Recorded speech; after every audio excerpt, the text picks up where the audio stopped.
Is underwritten with a generous support of Colin Morton DDS, focusing on progressive dentistry for exceptional natural-looking results. Experience the knowledgeable, skilled care of Dr. Morton and staff as they bring your smile to its beautiful best. Colin Morton DDS, progressive dentistry for generations. And they had my favorite tequila. Am I allowed to say that on camera? Oh, my gosh, favorite yeah. tequila. No. What's your favorite tequila? At the time, it was Patron. Hey, Yeah, give me it a was high Patron. five on that one. Patron, we'll have to do a shot someday.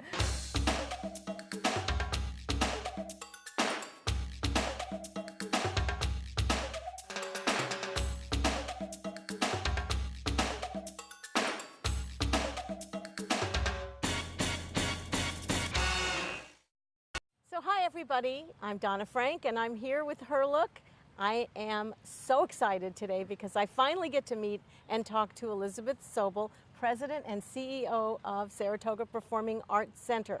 And oh my gosh, I've been waiting for months to do this, and you might think that's crazy, but you know, when you talk to people that know you and when I read about you, and you know, I've brushed arms with you on Facebook. Yes. Yay.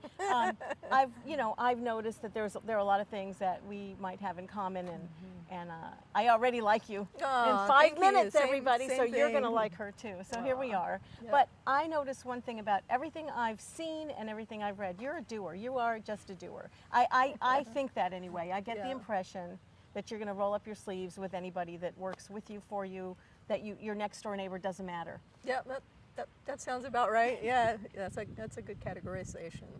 So how do you feel about making those kinds of strides and breakthroughs in your career? Yeah, you know, it's funny. I was incredibly lucky when I was in my IMG days. We're about to celebrate the 70th birthday of a woman named Edna Landau, who ran IMG Artists for many years when I was the associate director and she was the managing director. And she was a mentor of mine literally from the very beginning. When I went to New York for the first time left behind my piano studies and left behind the idea of becoming a pianist. I went to New York to start a career in artist management, really not knowing. I mean, I was, 19 or 20 or something like that. And so this woman, Edna Landau, worked, it was a startup. We didn't even use that phrase startup at the time, but they worked in a basement apartment on West 85th Street. The phone would ring 3 times a week. 2 of those would be one of their mothers calling to see how the business was, you know. And I used to joke that our cash flow was how much change I came back with in my pocket from the corner bodega getting coffees. At any rate, Edna Landau was one of these people who, in those early days, rolled up her sleeves, did everything that had to be done, because basically it was just 2 of them anyway. And I learned from her. And then when this company, Hamlin Management, was sold to IMG, the big sports marketing and merchandising company, and there was this kind of meteoric rise of IMG artists, and you know, I was part of all of that excitement and the growth of the company over the years. I saw her go from being the sleeves rolled up, doing everything from licking envelopes and putting stamps on to calling up, you know, the major promoters in the business. And she maintained that kind of humility and moral compass all the way. And she was really, she was really a role model about like how not just to be a great artist manager, but how to be a woman in the workplace. You know, that you could be fierce, but you could also be funny. You know, and you could be determined and also be delightful, and you could be classy, but you could also be down to earth. And she was really somebody I think a lot about, very inspiring. So I know that was a very long-winded explanation. It was a great answer, and I think she'd be really proud of you, because everything that I've heard and seen as a supporter here at SPAC, and somebody who's, knows and hears a lot things, I think you were just describing yourself a lot. That's very kind of you. That's very kind of you. I talked to someone else about this that I interviewed, but who at a very young age moved to New York City and was just scared to death. And what was, 19 years old back then, and you're not that old, but still, being on your own in New York City, even though it was an internship, they probably helped you find a place to stay and all of that. Maybe not. So I want to tell me what you did, please.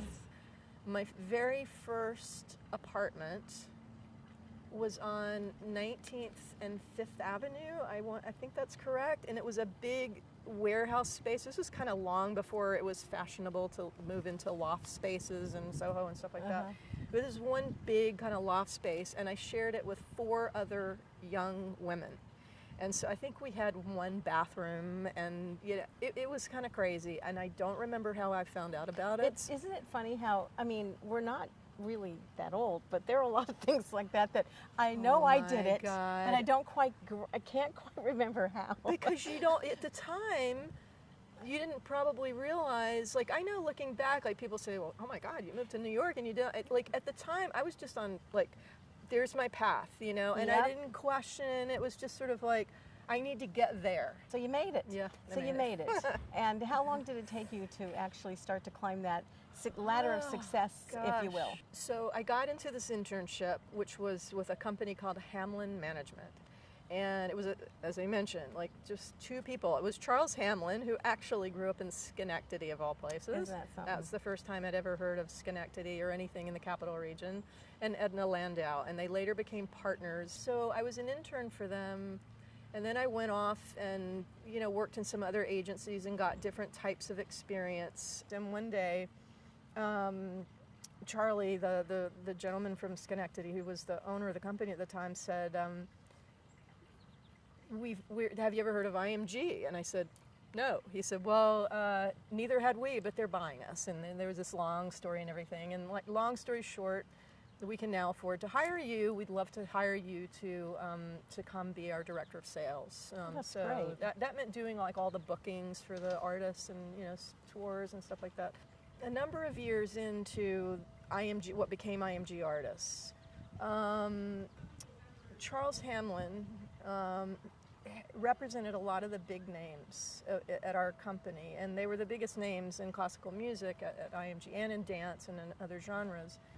And so he left IMG literally at the height of his career. He was one of the most beloved artist managers ever, and he decided to leave. And so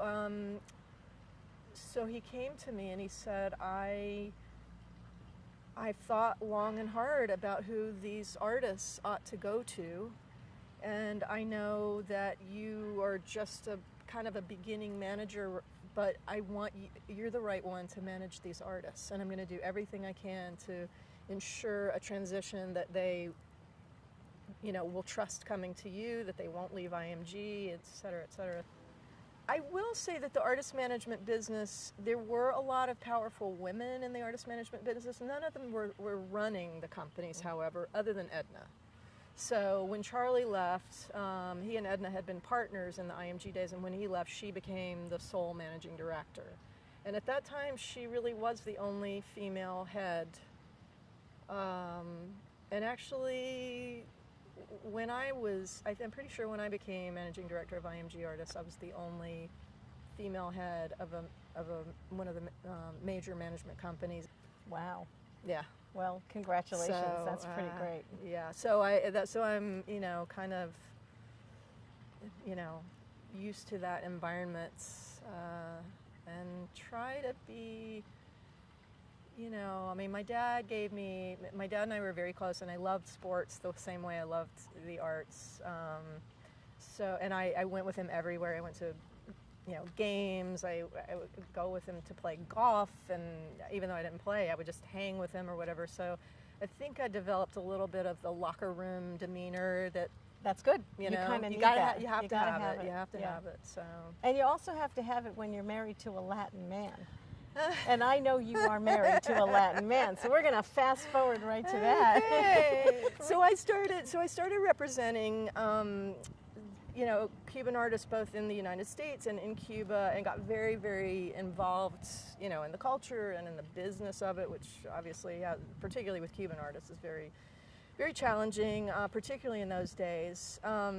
But through it all, I then met my husband. When I was in New York City, I was used to going out. I became so obsessed with salsa dancing that I had this group of friends. And you could literally go out you know, every night there was a different place. Like you could go to SOB's on Monday nights, had salsa, and you know, Tuesday night you would go to Babalu, and Wednesday night you'd go to Nell's, and Thursday night you'd go to La Belle Epoque. Like, you know, so we were like this little nomadic group going around following the music. And so when I moved down to Miami, I realized like people really didn't go out. There weren't any there were a couple of places. There wasn't much of a salsa club scene by that point. And what I discovered was, which you and I were talking about earlier, is because a lot of people just like, they don't need to go to a club. You just push the chairs back, put the music on, have something cooking, and you know, like get your rum out and the dominoes and the cigars and everything, and now you've got a, you know, just add water, now you got a party. That's right. Or right out in the street in front of the house. Or right out in the street, exactly. What's your favorite Latin item? Oh, One God, thing of food you know, that you love. My husband is like wiry. He can eat so much food and never, and beer and rum, whatever, and never put on a single pound. So this is my struggle, that he cooks. He's a really great cook. So he's cooking rice and black beans and any number of, you know, like meat or pork or whatever. And what we do at home is, I'm not a vegetarian, but I just generally tend towards more of a plant-based, you know, diet. That's what I normally crave. So what will happen, and this is actually so funny because it's sort of kind of like mirrors something that used to happen with my parents, is that, you know, I love black beans. That's just like a really great black bean soup, the best, you know. Anything with avocado, lime, and cilantro. Hello, you know. So that, I mean, to me, we're going to go to lunch after this, I think. So that to me, like, so he'll cook, you know, all these different things, but the black beans will be sitting there, and I'm like, okay, I'm taking one from column A, and then like I'm doing the steamed broccoli and some toasted pine nuts and whatever. So we'll literally like combine our, you know, layer your tastes. Yeah. So which is like my mom and dad. My mom was a vegetarian, and my dad was like a meat and potatoes person. And my sister and I would sit at the table, my mom, my dad, and we'll be like, one from column A and one from column B, you know. We like to end our little discussions, our interviews, our just chats with, if you were in a room with, you know, just a room full of maybe 10 to 16-year-olds, women, girls, and you were giving them one good piece of advice that you felt could carry them through, you know, for the next several years or more, as Edna did with you, what would it be? Yeah. Okay, can I give you two? You can give me two. When I was a young piano student at the North Carolina School of the Arts, I had a piano teacher who was a big literature person, and he would always quote from E.M. Forster's Howard's End. There's a only connect. That may sound a little metaphysical, but like only connect. If I'm constantly looking for connections between people, between programming, between nature and art. It's, you know, I'm always looking for the whole. And so finding the connections, or like, to me, that's what all of what we try to do is about. So only connect.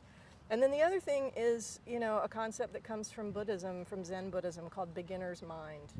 It's because what I see people who are incredibly intelligent, incredibly talented, but think they know it all. And I really think cultivating humility and beginner's mind is probably the most important thing any human being can do in any circumstance. So. I couldn't agree more. I think that it's really important too. And I love that, because I can sense just in this time that, you know, you are everything that you know, believe other people should be. And I think you should lead by example. And you've done so much, you know, to bring that to this area for so many of us, and I just want to thank you for this time together. Thank you so much. And I hope fun. we can do it again soon. I'm there. I loved it. I loved it. Great. So I did too. I just want to end by saying thank you to Elizabeth Sobol, President and CEO of Saratoga Performing Arts Center. This is Donna Frank with Her Look. I am so happy that I showed up here today. Her Look is underwritten with the generous support of Divorce Mediation Center, LLC. Mediation is less expensive, confidential, and much less intimidating than going to court. At DMC, Helping couples to make their own decisions with results that are less stressful for the children of the marriage is our goal. Divorce Mediation Center, LLC, approved by the American Bar Association.